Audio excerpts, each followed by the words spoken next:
السلام علیکم ورحمۃ اللہ وبرکاتہ۔ الحمد للہ رب العالمین، والصلاة والسلام علی نبینا محمد وعلی آلہ وصحبہ اجمعین۔ اشہد ان لا الہ الا اللہ وحدہ لا شریک لہ واشہد ان محمدا عبدہ ورسولہ، اما بعد۔ عفت ماں بہنوں، کل ہم لوگوں نے جو سبق پڑھا تھا وہ جنت تھا۔ آج کے دن ہمیں جو سبق پڑھنا ہے وہ سبق ہے مسجد۔ مسجد یہ عربی زبان کا لفظ ہے۔ مسجد یہ عربی زبان کا لفظ ہے۔ یہ سجدہ سے بنا، سجدہ سے بنا ہوا مسجد جو ہے یہ سجدہ سے بنا ہوا ہے۔ سجدہ مانے سجدہ کرنا، سجدہ کے مانے سجدہ کرنا، اور مسجد یہ ظرف ہے، مانے سجدہ کرنے کی جگہ، سجدہ کرنے کی جگہ، سجدہ کرنے کی جگہ، اس کو کہیں گے مسجد۔ کیا کہیں گے؟ مسجد۔ سجدہ کرنے کی جگہ کو کیا کہیں گے؟ سجدہ کرنے کی جگہ کو کیا کہیں گے؟ مسجد۔ تو مسجد سجدہ گاہ اسی لیے سے بولتے ہیں۔ کیا بولتے ہیں؟ سجدہ گاہ۔ تو یہ سجدہ یسجد و سجدن سے ماخوذ ہے، جس کے معنی ہے معنی ہے سجدہ کرنا، اور مسجد سجدہ کرنے کی جگہ۔ اس کی جمع آتی ہے مساجد، اس کی جمع آتی ہے مساجد، اس کی جمع مساجد آتی ہے۔ اور اسی سے بولتے ہیں دوسرا لفظ مصلی، جائے نماز، نماز پڑھنے کی جگہ۔ مصلی جائے نماز، یعنی نماز پڑھنے کی جگہ۔ یہ ہے مسجد سجدہ کرنے کی جگہ۔ تو مسجد یہ وہ جگہ ہے جہاں اللہ کی عبادت کی جاتی ہے، اور اسلام میں مسجد کا بڑا مقام ہے۔ اسلام میں مسجد کا بڑا مقام ہے۔ یہی وجہ ہے کہ اللہ کے نبی صلی اللہ علیہ وسلم نے مدینہ پہنچ کر سب سے پہلے جو کام کیا وہ مسجد کی تعمیر تھی۔ مدینہ پہنچ کر سب سے پہلے ہمارے رسول صلی اللہ علیہ وسلم نے جو کام کیا وہ کیا تھی؟ مسجد کی تعمیر تھی، مسجد کی تعمیر تھی۔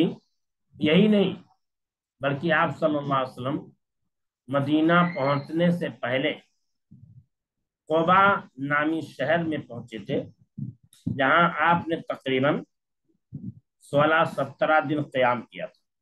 16-17 دن آپ وہاں ٹھہرے تھے۔ ان ایام میں اللہ کے رسول صلی اللہ علیہ وسلم نے وہاں مسجد بنائی۔ ان ایام میں اللہ کے رسول صلی اللہ علیہ وسلم نے وہاں مسجد بنائی، جس سے مسجد قبا کے نام سے جانا جاتا ہے۔ جب کوئی زیارت کرنے کے لیے جاتا ہے تو 2 رکعت نماز مسجد قبا میں پڑھنے کے لیے جاتا ہے۔ اللہ کے رسول صلی اللہ علیہ وسلم مسجد قبا میں 2 رکعت نماز پڑھنے کے لیے جایا کرتے تھے۔ تو سب سے پہلا مکہ سے مدینہ کا سفر ہے۔ درمیانے سفر میں اللہ کے رسول صلی اللہ علیہ وسلم ہے، اور آپ نے درمیانے سفر میں جہاں قیام کیا وہاں ایک مسجد تعمیر کی، اور سب سے پہلے جمعہ بھی اللہ کے رسول صلی اللہ علیہ وسلم نے وہاں قبا نامی شہر ہی میں پڑھا۔ سب سے پہلا جمعہ جو اللہ کے رسول صلی اللہ علیہ وسلم نے پڑھا وہ کہاں پڑھا؟ قبا نامی شہر ہی میں پڑھا۔